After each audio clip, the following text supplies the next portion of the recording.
All right, thank you so much, Kehsi Iman, for joining me today. So this conversation, for those of you, listening to this conversation, we actually planned to have, or started planning back in like May, but just life's happen, it's been put off a little bit. But this conversation here is basically about vulnerability in a professional setting.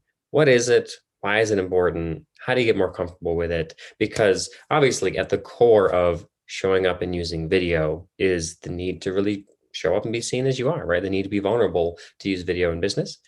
So this is going to be a great conversation that I think is going to be a good, foundation for anyone who's uncomfortable on camera, who's looking to use more video. So without further ado, Kehsi Iman, could you please introduce yourself to us and explain just a little bit more about your professional background for context? Yeah.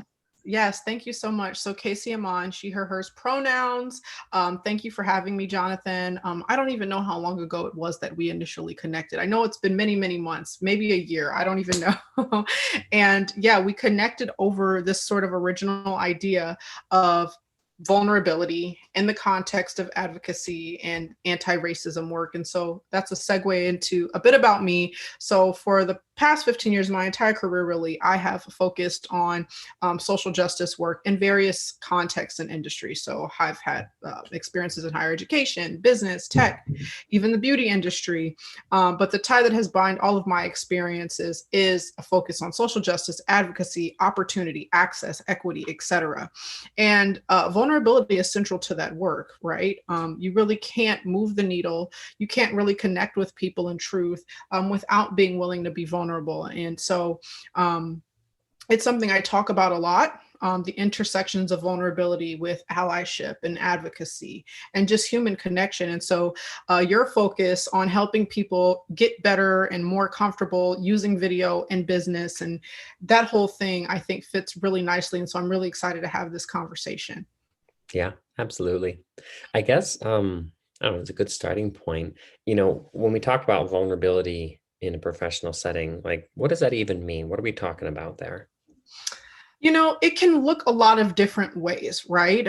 So I always defer to Dr. Brene Brown, who to me is the foremost thought leader on the topic of vulnerability and what it really looks like. So if you're not familiar with her work and haven't read her books, Daring Greatly, Dare to Lead is a more business specific, business focused book on vulnerability. You must read that, to me, as a foundational sort of starting point to understand this conversation and the topic.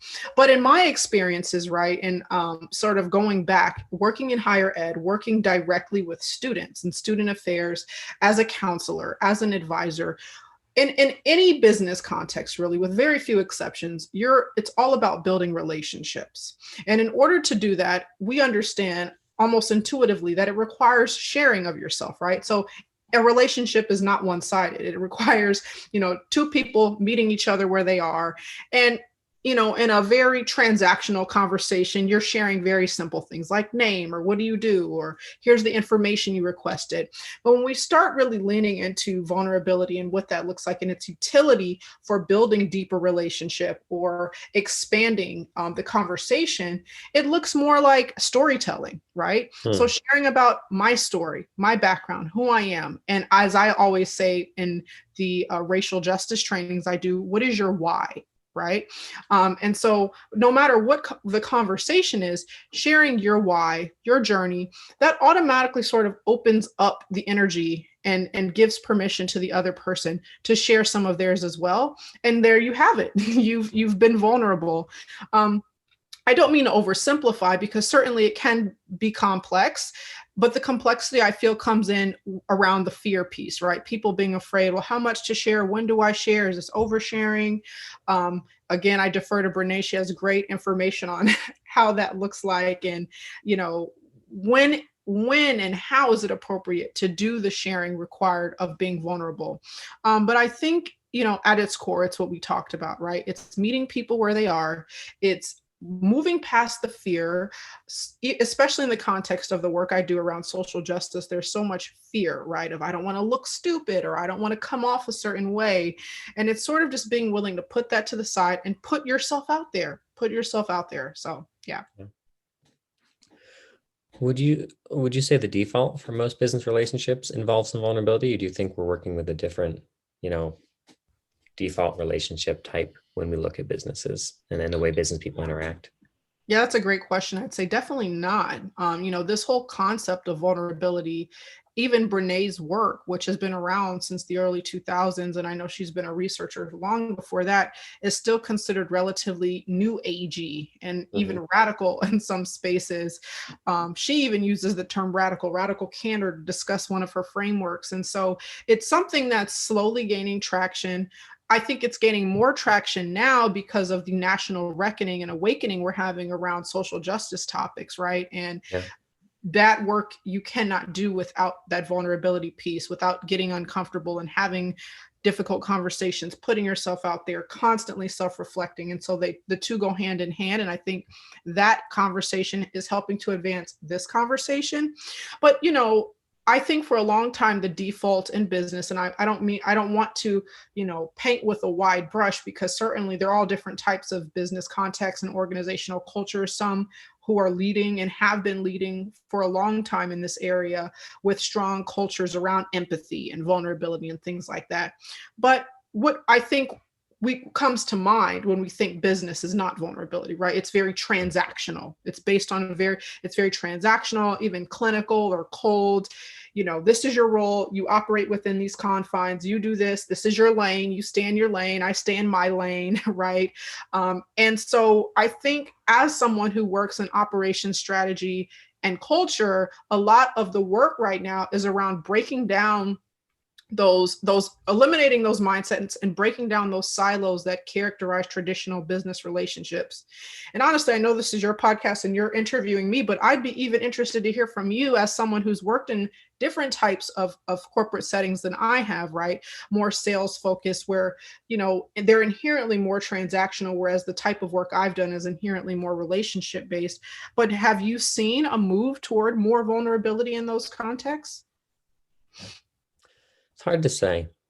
The first few companies I worked, right, were like cell phone retail stores. They didn't necessarily have the best culture. There wasn't really a lot of vulnerability. It was very much the type of, this is professional, stay professional type setting. The next company I moved on to, that was like a video software company. Um, I saw some of that in there, right? And to me, I think my explanation is, I think if the leadership is willing to be vulnerable themselves and is, proactive about signaling to employees that it's okay for them to be vulnerable as well and to be real and authentic, then I think people I don't know about easily settle into that, but it very quickly becomes part of the culture. At least elements of vulnerability, right? I still don't think that, people were at the ideal spot as far as how open they were. But there was definitely elements of vulnerability in that company, the software company, that there wasn't at, the retail store. And I think the biggest difference was the leadership we had, right? The leadership we had at the software company was very emotionally intelligent, vulnerable themselves, right? When a leader of the company gets up in front of the whole room and like shares some vulnerable things about the leadership team and mistakes and what's going on and stuff like that, it signals to everyone in the room that, okay, I can be the same way. Mhm. So I've seen a progression, but I don't know if that's necessarily, a culture-wide thing, or if that just happens to be, I happen to move from emotionally underdeveloped companies to emotionally well-developed leadership and companies. Yeah, those are great points. A big problem with anything, right? Any topic, but this one in particular is a misunderstanding about what it even is.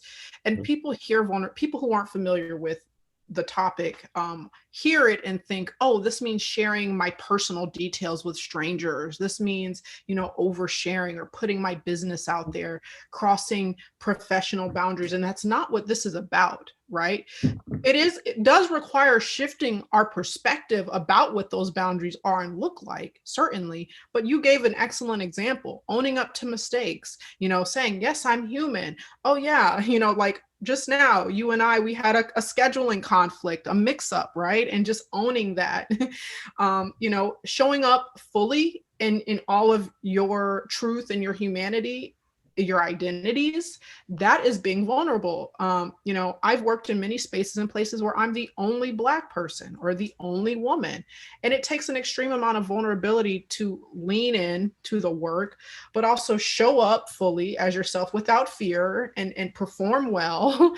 And so it can look a lot of different ways, for a lot of different people. So I love you bringing up the piece around emotional intelligence, because in order to do vulnerability well, you have to be emotionally intelligent, right? Yeah. But the beautiful thing about emotional intelligence is that it can be learned. It's a skill that you can work on and improve, right? It's not either you're born with it or you're not. So, yeah, those are all excellent points.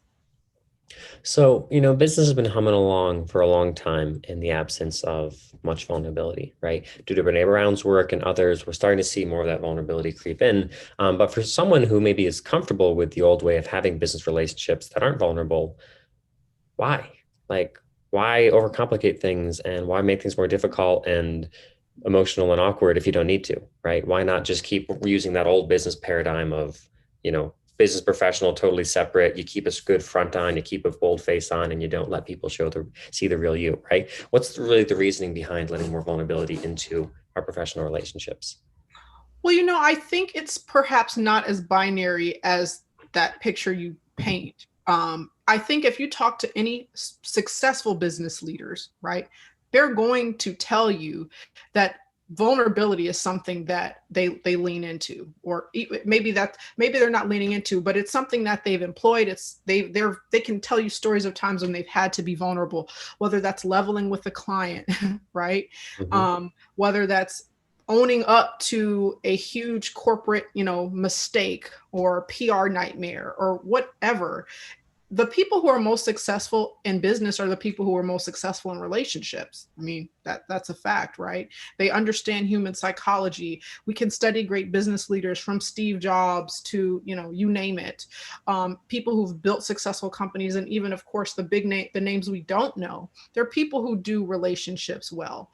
And I always sort of go back to that term of meeting people where they are. Like I said, it's not about complicating things or inserting information that's not necessary.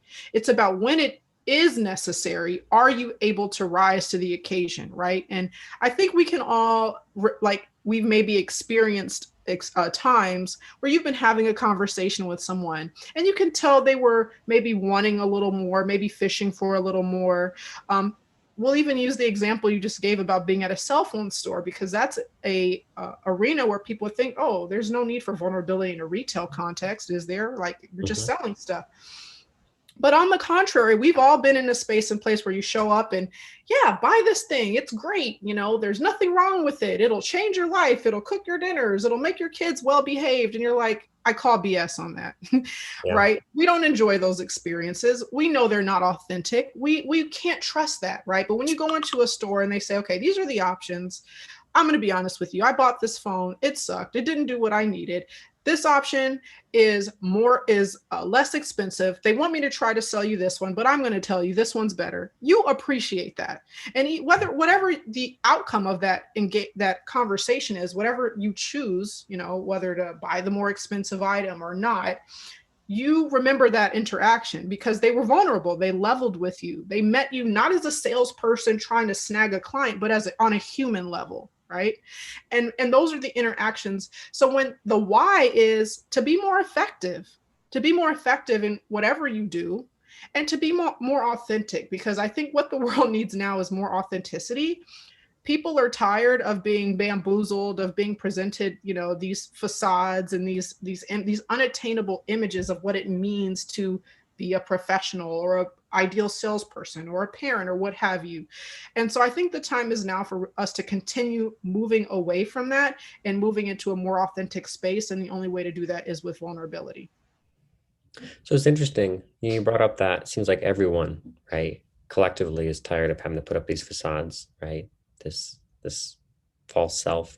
One of the things that I've found is probably the most powerful effect of vulnerability, at least in my observation, is I've noticed when I enter into a business partnership, sales relationship, whatever it is, and I show some vulnerability, I drop that facade and let them show the real me, right? In a guest bedroom in a white t-shirt and a hoodie and like just, Yeah, make mistakes around them, be human around them. Instantly, they feel like they now have permission to also let their guard down. totally. And then they relax and then they feel more comfortable. And it's led me to believe that like the foundation of any real meaningful relationship is this mutual letting down of guards, right? Mhm. And once you've mutually let your guards down around each other, then there can be real trust. But for as long as you keep up your professional facade and they keep up their professional facade, you can get along, you can like each other, right? And you can have a relationship, but it's only going to go so far. It's the letting down of guards, which is, I think, the biggest thing. Yeah, and what you're bringing up really is a whole other podcast and topic, but this, what is professional and professionalism? And I wrote a post on LinkedIn a few months ago called Professionalism is Bullshit about that. And I don't think it's up any longer, but there's a lot of conversation even happening now on LinkedIn and in other platforms around this idea of professionalism and how problematic it has been and the roots of it, and white supremacist constructs and cultures and ideas and just cultural norms that haven't been serving people and have been very exclusionary to all different types of groups of people, right? Very gendered and very, exclusionary. So that's a whole other conversation. But what you bring up is so true, and that human connection piece is vital and it will help you be better at whatever you do. I really feel that one of the biggest, brightest silver linings of this whole COVID pandemic that we have been experiencing and are experiencing, of course, has driven everyone to online more so, and it's forced people into this video. And so what you're doing is so timely, because if you weren't comfortable with video before, well, you better get comfortable with it, right? Because this is the new MO. And we know that when you're looking at people and you're in their physical spaces and their kids crying in the background, you have no choice. The facade is gone, right? I talk to people in sales whose kids, maybe they're home with multiple kids and they're crying in the background, and you hear, oh, do you need to, what's going on back there? It's like, and that gives them permission to say, yeah, I'm home with my kid too, or it's been a nightmare dealing with this. It's real. It's real. And for so long, this idea of professionalism has been bound up in these false ideas, things that aren't real, aren't authentic, right? Show up, look a certain way, or as a woman, make sure that your hair is done a certain way, or you're dressed a certain way, and you don't talk about certain things. Just basically, you don't bring your authentic self into this space. And so we're really moving away from that, which I'm very glad about. Yeah, I think I'd agree with that, right? One of the principal benefits that I've seen to this whole COVID thing is I think it really has forced people to be a bit more vulnerable and be like, well, this is the real me, messy house, screaming kids. That's my bed right there. That's where I sleep. That's my dresser.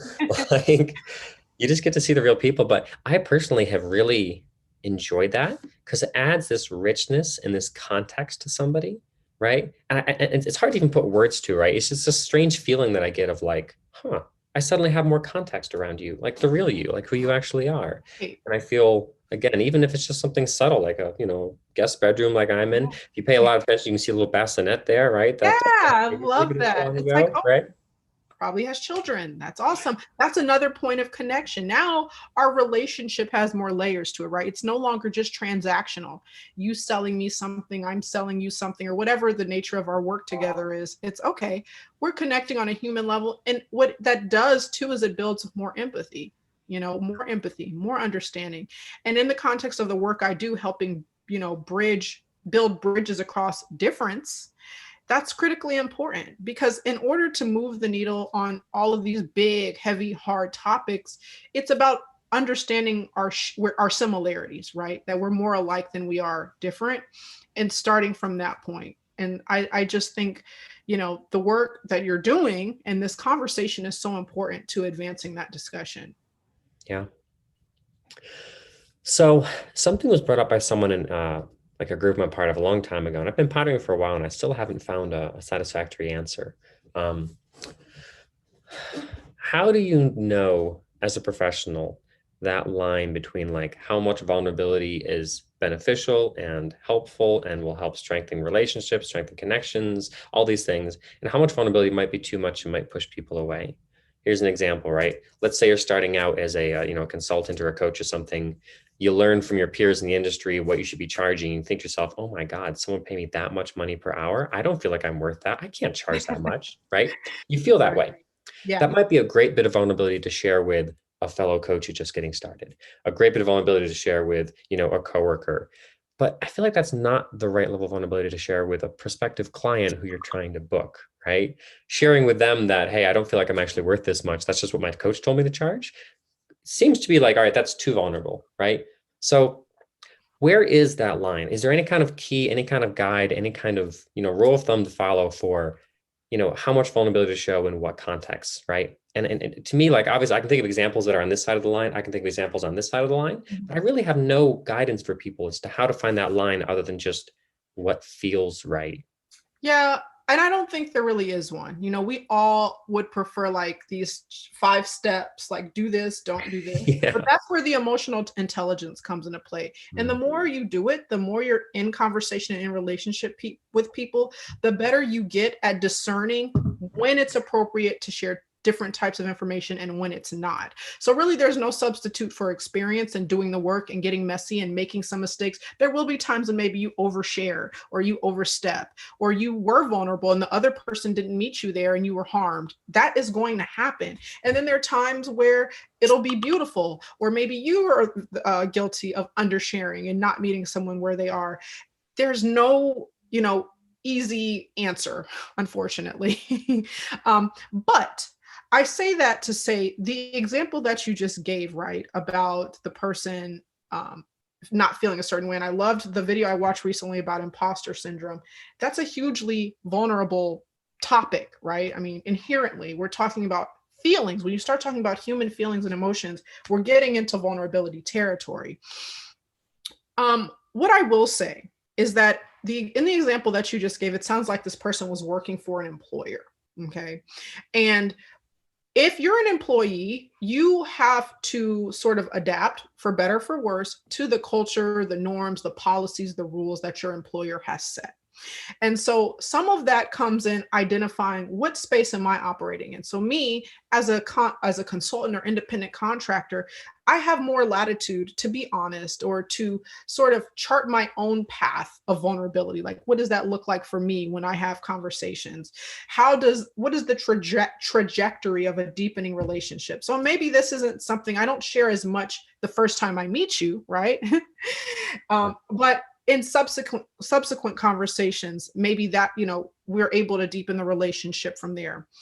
But I think, just as a rule of thumb, again, for if there is such a thing in this context as it relates to employees, you have boundaries that you're operating within. And so being very aware and knowledgeable about those boundaries, and then trying to find areas of overlap. So where does your own sort of value standpoint or position on vulnerability intersect or not with your employer? And if there's huge dissonance there, that's probably already a space and place where you're not able to show up as your authentic self, or there are practices that you feel are unethical. For example, if I was working for an employer and they were asking me to sell something at exorbitant rates, that would not align with my moral compass, right? I would feel that that's wrong. Whether it's me, I'm selling myself or not, or a product, I'm not going to charge thousands of dollars for something that, is not worth that. And that's a small example, but that also points to areas of opportunity. Maybe there's an opportunity there for you as an employee to help push your employer toward a more progressive space on this topic, to be more honest in your pricing models or your sales structures or your operations, and to help them move into a more progressive position on these issues. So yeah, I think it's something you definitely have to feel. You learn by doing. It's not an all the time this is what is appropriate and all the time this is what's not appropriate. That's not how these topics work. It's a little bit of an art to it, right? Yeah. It's a little bit of skill that comes with doing relationships and you getting that 10,000 hours in. But yeah, I would start there with, as an employee, learning really what are the boundaries that your employers have set for you. Yeah, I can see that.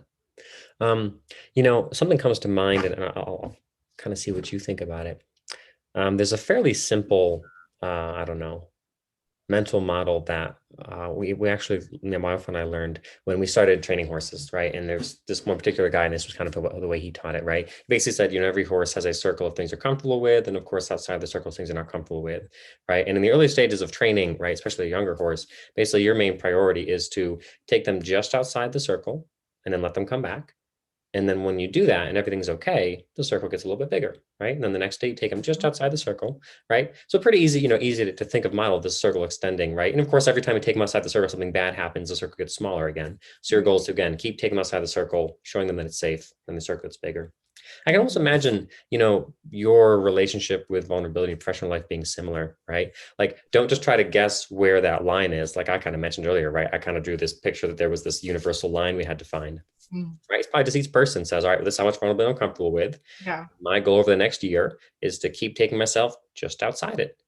Right. And again, the circle keeps getting bigger and bigger. If you ever overstep, that circle will get a little smaller, but eventually you kind of find those boundaries. In fact, I could almost say you could probably take the same model for relationships with individual people, right? Mm-hmm. I'm working at a new company now, and there's 200 people at this company, and I don't know any of them. So rather than just like try to enter into the maximum amount of vulnerability I can with them, how would I just start small, see how it goes, and then a little further, see how it goes, and a little further, right? And just kind of use that general expanding of the circle type of model for that too. Yeah. Well, That what makes you're sense. describing is just the natural progression of how relationships are formed and built, right? And strengthened. That's just we kind of get that dance intuitively.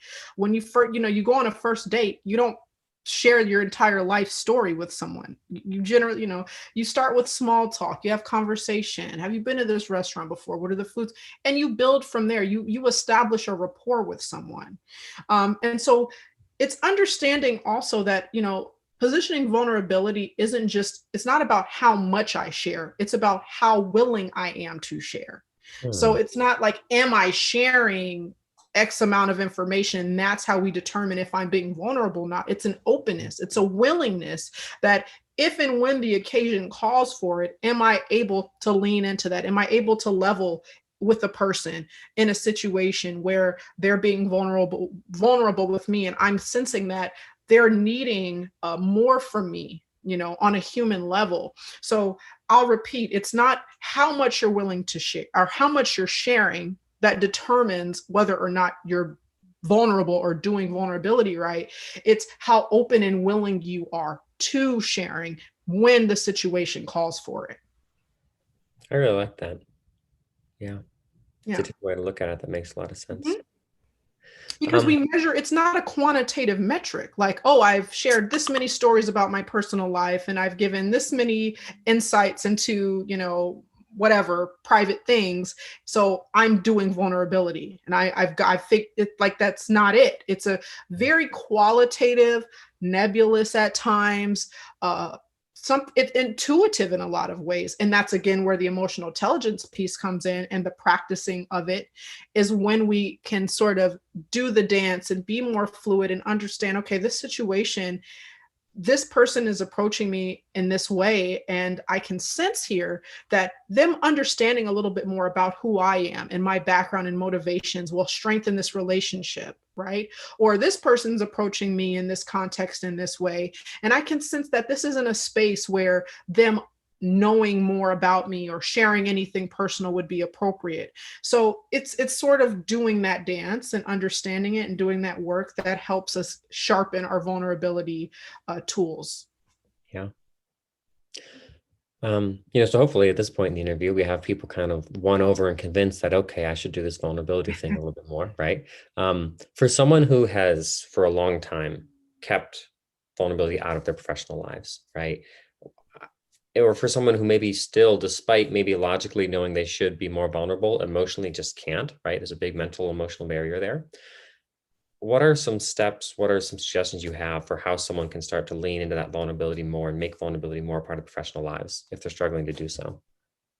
Yeah, I think there's so much bound up in that and in the question and in the topic itself, right? Because what we're describing is at the intersections of not only emotional intelligence, but emotional health, Mhm. mental health, trauma, this comes up, of course, when you study Brené's work, is understanding how trauma forces people to retreat. So like that circle example you gave, you stepped outside of the circle and it didn't go well, or you got your heart broken, or the person used that information you shared with them against you to harm you in some way. And so it's like lockdown mode. Like, I'm not sharing anymore. I'm armored up. I'm armored up, and I'm not letting anyone penetrate that armor again. So that's self-work that really has to be done before you can say, okay, I'm ready to employ more vulnerability in my professional life, right? You have to be doing it on a personal level first. You have to be committed to the principles that underlie success in this area, committed to strengthening your emotional intelligence, committed to human relationships and interaction, and all the trials and highs and lows that come with that. Even something as simple as showing up on video. As you know, that's something a lot of people have had and still have resistance to, because what? You can see me. Oh my goodness. Like, what do I do? It's like, Yeah. I mean, I'm not immune. There's certain spaces and contexts where I'm like, oh my gosh, I'm going to be on video. Okay, let me, how do I present myself in all of these things? So to answer your question, it goes back to the self. It all starts with the self. We're talking a human thing. We're all human beings. And so if you're someone who's armored up and you know who you are, and you've been intentionally inserting yourself in spaces where you know that you won't have to open up, you'll never have to challenge the beliefs that you've built up around this and the danger that you feel, or step outside of your comfort zone, you're blocking joy as well. And Brené does a great job talking about that. If you're blocking, hurt, harm, you're also blocking joy. And you're only going to go so far in your relationships, whether that's personal or professional, if you have that guard up that way. So that's really the starting point, is understanding, okay, I know I have these emotional blockers. I know I have this resistance. Why? Where is it coming from? And how do I start moving past it? So no, maybe I'm not going to jump into like a healing circle or show up on a podcast, on my first attempt, but maybe I'll start small. Like when I go to the grocery store, instead of just saying hello to the cashier, I'll say, how's your day going? Oh yeah, this is how my day is going. Maybe I'll, on a social media profile, share a quote that I like, share a little bit more about myself. Maybe I won't force myself to present so perfectly and be perfectly made up. Next time I go on video, I'll just show up. Little things that you can start doing to start expanding your circle and lowering that armor. Cool. I love that. I think the only thing I'd add to that is read Daring Greatly. You do that one thing, you make a big progress. So many great thought leaders out there on this, right? Like, truly. All right. Yeah. Well, hey, that's kind of all I had, had to cover. And I think we're running up about on time now. Any closing remarks, encouragements, anything like that on the topic of vulnerability and professional life? Yeah, it occurred to me that I didn't do such a great introduction when you asked me to share about, who I am and what I'll do. So I'll just close with that and say, so I'm the founder and CEO of High Quality Talent.